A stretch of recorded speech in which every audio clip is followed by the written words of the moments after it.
Salut à tous et à toutes et bienvenue dans ce nouvel épisode de Fans et Découvertes. Après un mois d'absence, on fait enfin notre grand retour, prêt à partir à la découverte des créatifs geeks du net. Et pour reprendre cette émission en beauté, aujourd'hui nous allons partir à la découverte de la web-série Ephéméra.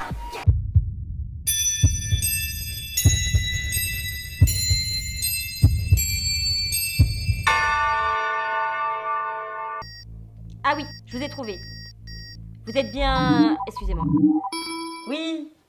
Non, tu me déranges pas. Afin d'en apprendre un petit peu plus sur la web-série, nous avons posé des questions aux créateurs de celle-ci. Mais avant tout, pouvez-vous vous présenter, nous parler de votre parcours et de votre formation? Bonjour, avec donc Pascal Putet et Rémi Marin. Donc, nous sommes les créateurs de la série Ephéméra. Donc moi pour la formation, donc, j'ai fait un bac L suivi d'une licence d'audiovisuel. Et donc maintenant je travaille à mon compte dans l'audiovisuel et je donne des cours à l'IUT, dans un IUT.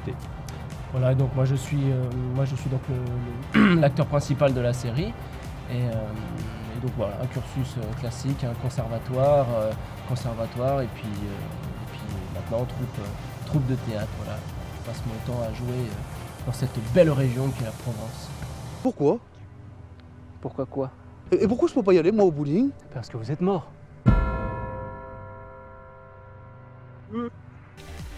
Alors dites-moi mes amis, comment est née la web-série Ephéméra? Comment elle est née? Comme une idée. Pouf. Voilà. Donc nous sommes deux amis d'enfance. Exactement. Depuis la maternelle on se connaît. On a joué au Majorette ensemble. Exactement. Au Playmobil. Playmobil On a aussi. joué au Playmobil ensemble. Et donc après le lycée on s'est perdu de vue. Complètement. Et on s'est retrouvés 5 ans après. Voilà, sur la place des grands hommes. Donc ouais, voilà, ce qui était vraiment curieux, c'est qu'on s'est tous les deux séparés et on avait un humour qui était, on se complétait parfaitement au niveau de l'humour. C'est un peu la base de l'amitié, j'ai envie de dire. Mais voilà, on s'est séparés et sans se concerter, on s'est tous les deux vraiment perfectionnés dans une discipline bien précise. Et quand on s'est retrouvés, c'était vraiment curieux parce qu'on s'est retrouvés autour d'un verre, mais le jour même, on s'est retrouvés, ça va toi? Très bien, et toi? Ouais, tes parents, ça va? Alors, on va faire une série maintenant. Voilà, et vraiment. Exactement passé comme ça. Et voilà, ce qui est curieux, c'est qu'il a vraiment plein de compétences dans la technique. Moi, du coup, je me suis perfectionné dans mon jeu, carnet d'adresses, tout ça. Et mais ça semblait une évidence, mais folle. On ne va pas s'éterniser, hein, la vie est brève. En parlant de vie, la vôtre est terminée, vous avez pu le constater. Mais ne vous inquiétez pas, une porte se ferme et une autre s'ouvre. Ah, une web-série née de l'amour, si c'est pas beau ça. D'ailleurs, pouvez-vous nous en dire un petit peu plus sur votre bébé? Son univers, son background, enfin tout ce qui l'entoure. Ah, l'univers d'Ephéméra, c'est une grande aventure. À l'aube du monde, quand la genèse de la création s'est créée, il y a eu bien deux manières distinctes. La mort, eh bien, c'est l'entreprise de la mort. Oui, bon, c'est un peu plus compliqué que ça. Ouais, c'est un tout petit peu plus compliqué. On a un peu fonctionnalisé la mort. Voilà, la série démarre là. La série, c'est basé là-dessus, sur la fin de vie des gens et le début de leur mort. Voilà. On a créé un personnage qui n'est pas la mort, qui est un émissaire, donc un veilleur d'âme, quelqu'un qui va chercher les âmes, qui est au plus bas de la chaîne. Voilà, il y a carrément un organigramme de l'entreprise qui s'appelle Exitus, où donc il y a différents stades, ceux qui décident comment les gens meurent, ceux qui vont chercher ceux qui meurent, ceux qui archivent l'aura, voilà, avec des secrétaires. Enfin voilà, on a un peu fonctionnalisé tout ça, quoi.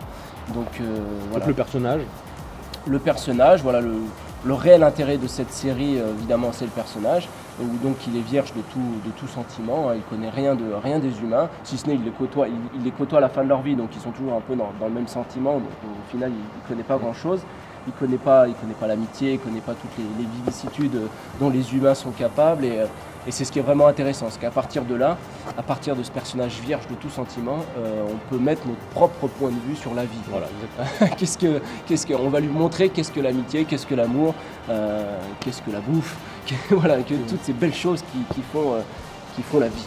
Voilà, c'est ça, exactement. Voilà l'univers d'Ephéméra. Voilà. Et bon, paradoxalement, c'est vrai que ça parle de la mort, mais on est des gens très sereins, voilà, on ne danse pas avec des femmes nues dans les cimetières, hein, on est des gens parfaitement équilibrés.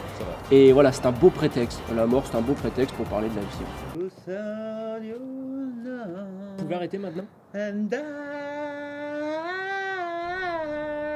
non, c'est bien là. Pourquoi Waouh, mais quel poète! D'ailleurs, pouvez-vous nous en dire un petit peu plus sur vos moyens financiers, humains, matériels pour le tournage et l'écriture de votre web-série? Les moyens. Donc voilà les moyens. Donc à la base, on a un avantage, c'est qu'on se complète énormément dans nos domaines. Donc moi, tout ce qui est réalisation, effets spéciaux, la technique, et Pascal pour tout ce qui est la comédie, les acteurs, le carnet d'adresses, Voilà, demande d'autorisation, L'éloquence. l'éloquence. Voilà, ça aide beaucoup l'éloquence. Donc pour le prêt de matériel, on a une société qui s'appelle Alabama, qui est située à Nancy, qui nous prête une caméra, donc dans laquelle on utilise pour tourner les épisodes C'est pour le éphémères. mix aussi. Et pour le mixage, exactement. C'est bon le mix. Voilà. Et donc voilà, moi ce qui m'a vraiment plu dans ce projet, au-delà de la bonne idée, au-delà de le faire avec un très bon ami, si ce n'est le meilleur, c'est évidemment tout le carnet d'adresses que j'ai. Ça doit faire bien 15 ans que je fais du théâtre et que je fréquente le milieu artistique, hein, du côté de Marseille, Toulon, Nice, la Provence. Et c'est vrai que j'avais vraiment cette envie du coup de faire quelque chose qu'on aime avec quelqu'un qu'on aime. Ça m'a vraiment ouvert plein de perspectives, qui fait que voilà, j'ai énormément d'amis qui savent jouer, qui savent maquiller, qui savent composer, et voilà, on a voulu faire un peu pas une pépinière de talent, mais voilà, ça me frustrait un peu de voir tous ces gens, parce que mine de rien dans le Var c'est assez Lila Baleine. Et voilà, artistiquement c'est très faible, enfin très faible. On a vite fait le tour et du coup tous ces talents sont un peu en berne, et du coup de faire ce projet ça met vraiment en valeur le talent de certains, et ça nous fait vraiment plaisir, quoi. C'est une belle aventure humaine. C'est dans quoi ça, belle aventure humaine? Masterchef. Bon, c'est une aventure. Enfin voilà, l'idée c'est d'avoir envie, l'envie d'avoir envie. C'est qui ça? C'est Johnny. On se coinque. Non mais là on est aux frontières du réel quoi, c'est... Tire-toi, tu me gênes, putain. Mettre en valeur le talent des autres lors des tournages, et rien que pour ça Pascal, tu as mon respect. Justement, en parlant de tournage, qui dit script, et pour les scripts, j'aimerais savoir, est-ce que vous l'écrivez longtemps à l'avance ou bien au fur et à mesure? Tout à fait, oui. Il vaut mieux, je voudrais mieux, voilà. On a écrit bien à l'avance. Ça fait qu'au moins 4 ans qu'on écrit. Ouais. Donc avant d'écrire les scénarios des épisodes, on a écrit déjà tout ce qui est inhérent à l'univers d'Ephémera. Donc chaque objet, quelle histoire, chaque personnage. Ça c'était vraiment important. C'est-à-dire que vous pouvez nous poser n'importe quelle question sur pourquoi le lacet est-il défait, on aura une réponse. Donc, cette fois c'est un peu de la feinte, mais enfin voilà, on est presque parti de la fin, quoi. On sait exactement où on va. La fin de la série est bouclée, si ce n'est événement majeur, hein, je ne sais pas, mais voilà, on sait où on va. La série est terminée, donc c'était enfin terminé. L'idée est terminée, mais voilà. Donc on a écrit pas mal de scripts, donc quasiment toute la première saison avant de commencer les tournages. Ouais. Donc ça, ce qui est un énorme gain de temps. Exactement. Et donc après on a écrit toutes les fils conducteurs de toute la série en général, et la fin, tout est déjà bien pensé. Voilà, exactement. Mais c'était vraiment très important pour nous de filmer avec un vrai univers. Parce qu'après, pour l'écriture, c'est beaucoup plus facile. On se dit, ah bah oui, mais alors s'il y a le sépulcrisme, donc qui est le purgatoire, on a tout détaillé le sépulcrisme, les fonctions même du sépulcrisme, les gens qui y travaillent, les comédiens qui vont jouer ces gens. Ce qui fait que dans le cursus de l'écriture derrière, c'est 100 fois plus facile. Quelle est la principale caractéristique de la faux, on sait toute l'histoire de la faux, des trucs que s'il faut, on ne verra jamais. On ne verra jamais. Mais pour nous, c'est important de savoir où on va. Et d'ailleurs, c'est ce qui ressort beaucoup dans les premiers épisodes qu'on a sortis, c'est que beaucoup de gens nous disent, on sent qu'il y a un truc derrière quand même. On sent qu'ils disent des mots, ils balancent des trucs, voilà, on sait exactement où on va. C'est vraiment pas du tâtonnement. À partir du moment où on a appuyé sur la première touche de qu'est-ce qu'on va écrire, à première touche du on film, il s'est passé 4 ans quand même. C'est ça. Donc on a pris notre temps, mais on y est. Exactement. Je vais pisser, quelqu'un veut boire un truc? Justement, vous nous dites que dans l'écriture, tout est déjà pensé, tout est déjà écrit jusqu'à la fin. Et en parlant de fin, combien exactement de saisons avez-vous prévu pour la web-série Ephémera? 4 saisons. les 4 saisons de Vivaldi, en gros. Ça, l'automne, Voilà. l'été, l'hiver et le printemps. Voilà, on a répertorié les 4 saisons de la série en les 4 saisons saisonnières. Naturel. Ça, c'est pour le pléonasme. Naturel. Naturel. Voilà, ouais, on se complète. Les 4 saisons naturelles, c'est-à-dire que là on démarre, c'est l'automne. Pour les plus perspicaces d'entre vous, ils verront la petite teinte automnale donc de la saison 1. Orange, brun. Voilà, la saison 2 sera l'hiver, la saison 3 le printemps et la dernière saison l'été. Donc voilà, 4 saisons de 30 épisodes. Voilà, peut-être que les 2 dernières, on rallongera Ouais. les épisodes, la durée et on raccourcira le nombre de. On state sur le format, sur voilà, la longévité de l'épisode. Parce que c'est-à-dire c'est vrai que d'un point de vue logistique, c'est plus facile de faire un épisode de 10 minutes forcément. Que de 25. Et d'un côté, c'est frustrant d'avoir que 10 minutes pour raconter un univers pareil. Ouais, frustrant c'est le mot, ouais. C'est-à-dire que les gens, quand on parlait justement des 4 ans, on se dit putain, 4 ans pour ça, quand ils voient le premier épisode, ah ouais, juste pour ça, t'as envie de dire mais non, tu vas voir, tu vas voir. On est presque pressé de montrer vraiment la vraie mythologie de. Donc du coup, la série. la première saison sera 30 épisodes. Ouais, Voilà, ça c'est sûr, tout est écrit de toute façon. Voilà. Peut-être la deuxième saison pareil. Voilà. Et, Voilà, je pense que 3 et 4, on rentrera un peu dans du fat, dans du Exactement. lourd, pour arriver tranquillement vers la fin de la série. Vraiment hâte que la fin de la série arrive. Là. C'est vrai. Surtout quand le générique de fin, on a prévu Ah de faire oui, le oui. générique de fin. Ouais. Une scène après le générique. Ouais, après, genre l'émissaire il meurt, tu vois, Ouais. et il est mort, un mort qui est mort, et puis genre le générique il se passe, puis hop, c'est une chambre d'hôpital. Ah, Genre, Il est dedans, Ouais. il est dans le lit. il est dans le lit et il y a un mec avec une tasse de café ou. Ouais, c'est bon ça. Ça, c'est bon. Ouais, on va faire ça. Ouais. Enfin, on va le faire, on l'a écrit, on est sûr.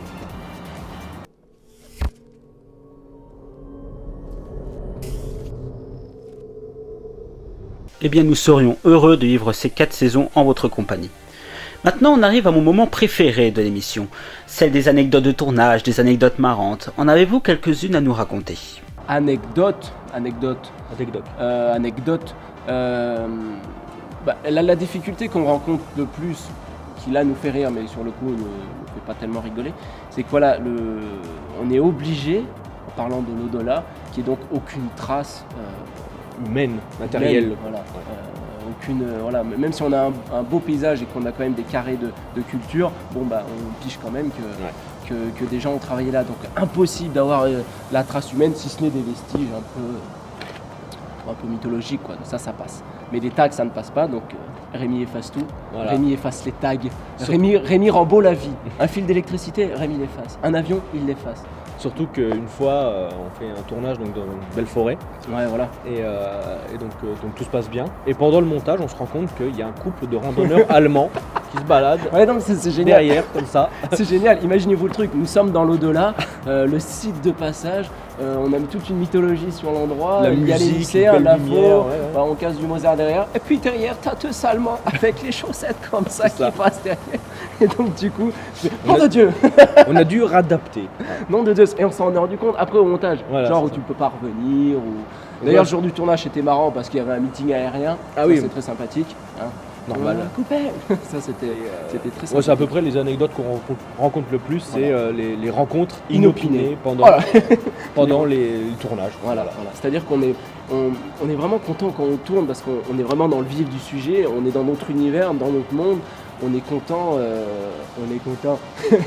Il y a tellement de vestiges fabuleux dans la région là il y a eu du travail, il y a également aussi de photographie. Et Ouais. on est tellement heureux d'être là dans des vestiges avec une histoire, un passé, pour le coup un futur, on est content de leur en donner un, et c'est très prétentieux mais bon c'est pas grave. Et voilà, et ce qui pète un peu le truc, c'est c'est les autres, ça fait un peu misanthrope de dire ça, mais voilà, on a des rencontres qui Plus ou moins bonnes. plus ou moins bonnes, voilà, quand on est dedans, qu'on est censé être au paradis, que quelqu'un vient nous dire des trucs avec une idéologie sur les races un peu douteuse, bon bah ça flanque un peu le truc. Ouais, c'est vrai. Mais Et bon, moi, ça nous fait rire maintenant, on peut vous le raconter. c'est de bonne aloi, Exactement. de bon augure. Eh bien, quelle aventure! Et voilà, cet épisode de Fan et Découverte touche déjà à sa fin. J'aimerais remercier Pascal et Rémi d'avoir pris le temps de répondre à nos questions. Vous pourrez retrouver la chaîne YouTube, la page Facebook et le site internet de la web-série Ephéméra dans la description de la vidéo. Je vous invite vivement à aller y jeter un œil. Quant à nous, on se retrouve très bientôt pour un nouvel épisode de Fans et Découvertes. On est relancé, c'est reparti pour cette aventure. En tout cas, je vous fais plein de gros bisous et comme à notre habitude, on va leur laisser le mot de la fin. Ciao ciao. Un petit mot pour finir? Quoi? Caca. Voilà, non, ça n'a absolument rien de philosophique, mais voilà, c'est le. Tout ce qu'on a dit avant, c'est pas ça. Voilà, tout ce qu'on a dit, c'est pas ça la trappe. Mais j'avais envie de le dire. Spontanéité. Merci à Fans et Découvertes Merci beaucoup de nous avoir permis de nous exprimer, Voilà. de Merci. s'intéresser à nous. Ouais, on s'intéresse pas assez aux créations, alors merci de s'intéresser aux gens qui créent. Voilà, et si vous avez d'autres questions, nous sommes ravis de vous répondre sur le site web d'Ephéméra, ephéméra.fr. Ephéméra.fr. Nous aurons plaisir, si vous voulez nous contacter, Voilà. pas de problème. Vous pouvez regarder les vidéos, voilà, j'espère que ça vous plaira, que Vous notre êtes univers nous. Qu'est-ce que vous faites là, vous? Ouais, en fait, Orand nous a donné un quart d'heure. Il nous a dit, vous pouvez venir un quart d'heure, ça, pour faire l'interview. Oui, enfin un quart d'heure, c'est 15 minutes, là ça en fait 16. Donc maintenant vous allez me suivre.